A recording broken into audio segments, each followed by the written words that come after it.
முக்கிய செய்தியாக பார்த்து வருகிறோம்.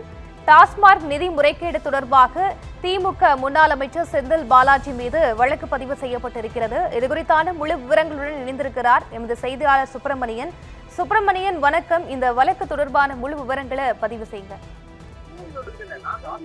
டாஸ்மாக் முறைகேடு தொடர்பாக 41 இடங்களில் இன்று லஞ்ச ஒழிப்புத்துறை போலீசார் சோதனை மேற்கொண்டு வருகிறார்கள். குறிப்பாக முன்னாள் அமைச்சர் செந்தில் பாலாஜி, அவரது தொடர்புடைய இடங்கள், அதே போல முன்னாள் நிர்வாக இயக்குனர் இருந்த அதிகாரிகளுடைய வீடு, அதே போல தனியார் மதுபான நிறுவனம் தொடர்பான இடங்கள் என 41 இடங்களில் சோதனை என்பது நடத்தப்பட்டு கொண்டிருக்கிறது. சென்னை, கரூர், தஞ்சாவூர், கோவை, நாமக்கல், திருப்பூர், ஈரோடு, ஊட்டி, திருவள்ளூர், காஞ்சிபுரம், சிவகங்கை என இந்த சோதனைக்கான இடங்கள் நீண்டு கொண்டு செல்கிறது.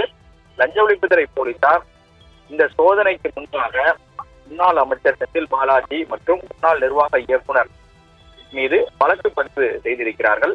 டாஸ்மாகில் முறைகேடாக ஈடுபட்டது தொடர்பாக இந்த வழக்கு பதிவு செய்யப்பட்டிருப்பதாக லஞ்ச ஒழிப்புத்துறை போலீசார் தரப்பில் தெரிவிக்கப்பட்டிருக்கிறது.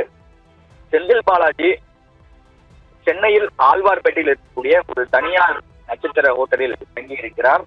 திருவல்லிக்கேணி காவல் நிலையத்தில் தினமும் காலை மாலை இருவேளையும் ஆஜராகி கையெழுத்திருக்க வேண்டிய சூழ்நிலை இருக்கக்கூடிய காரணத்தினால் அவர் இந்த ஹோட்டலில் தங்கியிருக்கிறார். இந்த ஹோட்டலிலும் லஞ்ச ஒழிப்புத்துறை போலீசார் அவரது அறைக்கு சென்று அவரிடம் விசாரணை என்பது மேற்கொண்டு வருகிறார்கள்.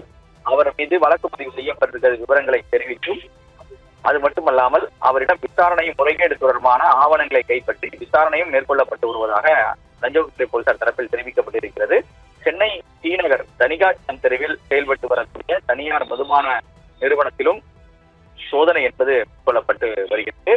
இதே போல கரூர், தஞ்சாவூர், அதே போல செந்தில் பாலாஜி சொந்த ஊரான ஆகிய இடங்களிலும் இந்த சோதனை என்பது தற்போது நடந்து கொண்டிருக்கிறது. ஊழல் தடுப்பு சட்டத்தின் கீழ் வழக்கு பதிவு செய்யப்பட்டதாக லஞ்ச ஒழிப்புத்துறை போலீசார் தரப்பில் தெரிவிக்கப்பட்டிருக்கிறது. பொதுவாக வழக்கு பதிவு செய்யப்பட்ட பிறகு முதல் தகவல் அறிக்கையை லஞ்ச ஒழிப்புத்துறை போலீசார் வெளியிடுவார்கள். ஆனால் இதுவரை இந்த வழக்கில் அந்த முதல் தகவல் அறிக்கை என்பது வெளியிடப்படவில்லை. சோதனை முடிந்த பிறகு வெளியிட வாய்ப்பு இருப்பதாக அதிகாரிகள் தரப்பில் தெரிவிக்கப்படுகிறது. தகவல்களுக்கு நன்றி சுப்பிரமணியன்.